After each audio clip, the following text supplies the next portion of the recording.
ತುಂಬ ದಿನ ಕೇಳಬೇಕು ಅಂತಿದ್ದಾನೆ. ಆ್ಯಕ್ಚುಲಿ ಆ ವಿಜುವಲ್ಸ್ ನನಗೆ ಈ ವಿಷಯ ನೆನಪಾಗ್ತಿದೆ ಇವಾಗ.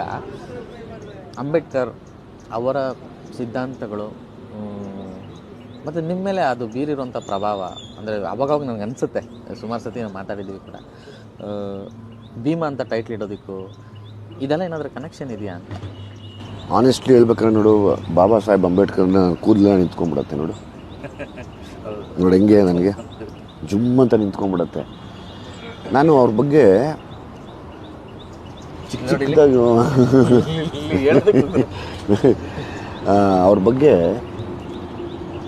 ಅಪಾರವಾದ ರೆಸ್ಪೆಕ್ಟ್ ನನಗೆ. ನನ್ನ ಚಿಕ್ಕ ವಯಸ್ಸಿಂದನೂ ಹೊಡೆದಾಡಿರೋದು ಸಮಾನತೆಗೆ. ನಾನು ಯಾವಾಗಲೂ ಎಲ್ಲೇ ನಮ್ಮ ಹುಡುಗರಲ್ಲೂ ಅಷ್ಟೇ ಯಾವಾಗಲೂ ಹೇಳ್ತೀನಿ, ನಾವೆಲ್ಲ ಒಂದೇ ಸಮ ಇರಬೇಕು, ಸಮಾನತೆ ಇರಬೇಕು. ನಂಗೆ ಸ್ಕ್ರಿಪ್ಟ್ ಬರೆದ್ರೆ ಸಮಾನತೆಗೆ ಬರಿತೀನಿ. ಅಂದರೆ ಅನ್ಯಾಯದ ವಿರುದ್ಧ ನಿಂತ್ಕೊಳ್ಳೋದಾಗಲಿ ಅಥವಾ ಅದಕ್ಕೊಂದು ಅವ್ರ ಬಗ್ಗೆ ಹೇಳ್ತಾ ಹೋದರೆ ಈ ಪ್ರಪಂಚ ಇರೋವರೆಗೂ ಅವ್ರ ಹೆಸರಿರುತ್ತೆ. ಅವ್ರು ಬರೆದಂಥ ಕಾನ್ಸ್ಟಿಟ್ಯೂಷನ್ ಏನಿದೆ, ಸಂವಿಧಾನ, ಅದರಿಂದ ಇವತ್ತು ಈ ದೇಶ ನಡೀತಾ ಇದೆ.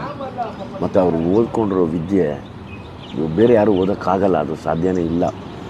ಮತ್ತು ಅವ್ರಿಗಿದ್ದ ಮನಸ್ಸು, ಎಲ್ಲರೂ ಒಂದೇ, ನಾವು ಎಲ್ರಿಗೂ ಸಮಾನತೆ ಇರಲಿ, ಎಲ್ಲೂ ಮೇಲೂ